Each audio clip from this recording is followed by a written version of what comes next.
Zeboyd, come play with us. Okay, hello everybody. This is Robert Boyd from Zeboyd Digital Entertainment. Going to talk a bit about Path of Exile, specifically ExileCon 2023. They just had their first day. They made a bunch of announcements, so let's get talking about that. First off, lots of stuff about Path of Exile 2.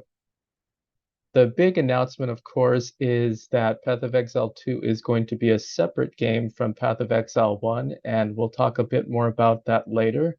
But first, I'd like to talk about some of the announcements they had about the gameplay. They announced that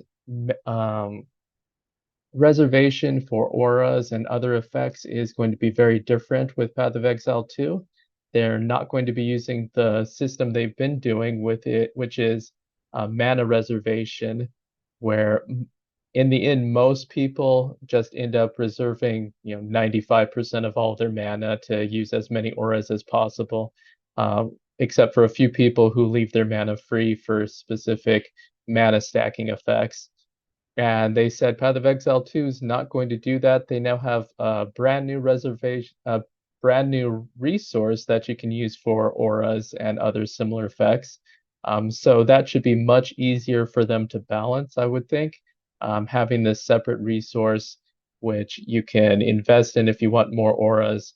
Auras have been a sticking point with Path of Exile balance for a long time. They've been the source of many of the game's most powerful builds, so I can see why they would want to change that. Now, another big announcement they made with the game, Path of Exile 2 today, was that spellcaster weapons no longer have the regular attack, but instead have special abilities that are attached to them that you would use as your default. And these special abilities will be mana free, so you can use them as much as you want.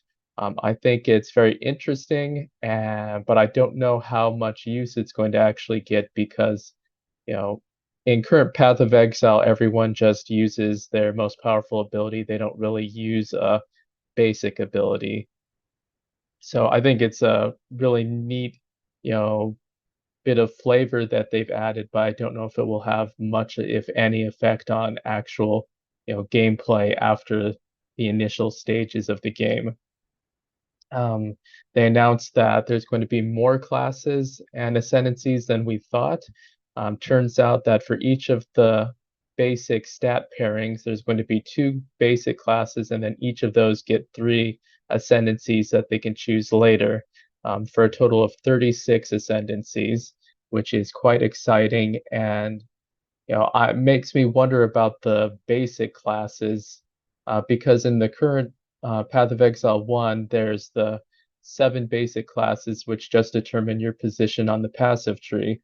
So I'm wondering if there's a reason, if there's more differentiation between the different classes now, um, hence causing the need for two of them.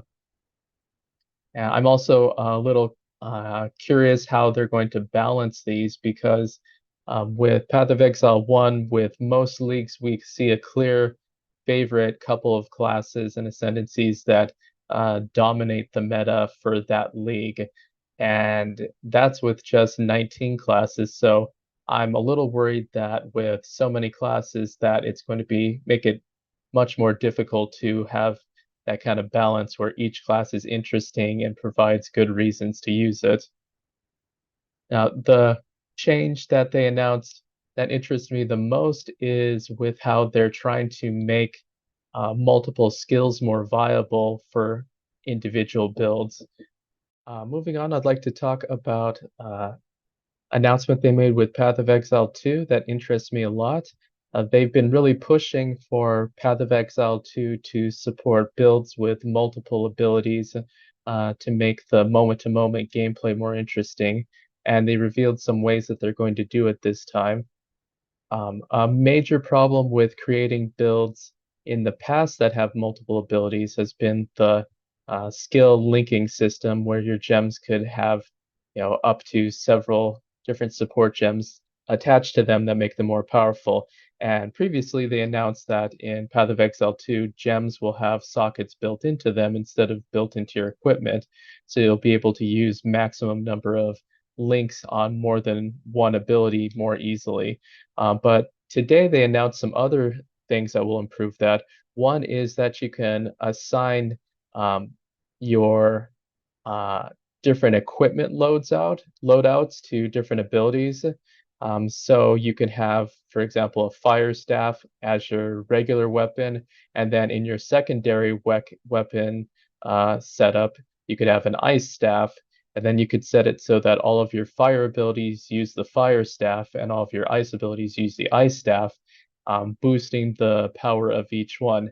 Now you could do something like that in Path of Exile 1, but it was much clunkier. You had to manually press a button whenever you wanted to switch abilities. You had to make sure that your fire skill was directly attached to your fire staff, and ice vice versa for the ice staff.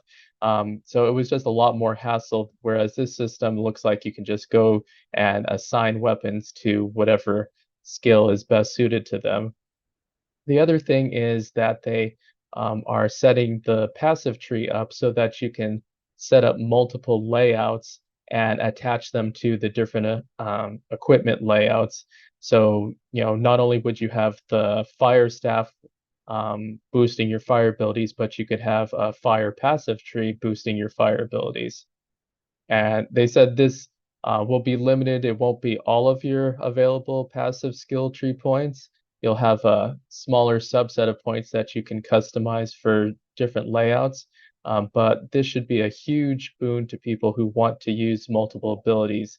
And from what they've shown us of Path of Exile 2, the entire game is designed around builds that use multiple abilities that boost each other or are designed for specific encounters, specific situations. I'm guessing we're going to see a lot more bosses and enemies that are resistant to one type of damage to encourage players to have more variety in their damage and their ability layouts than we do in Path of Exile 1. So I think that's a very interesting development. I've already seen people, talking about how difficult it's going to be to make their new builds now that there's so much freedom there. This is Robert Boyd from Zeboyd Games. Keep making and playing games. Like and subscribe, it really helps us. Thanks for watching.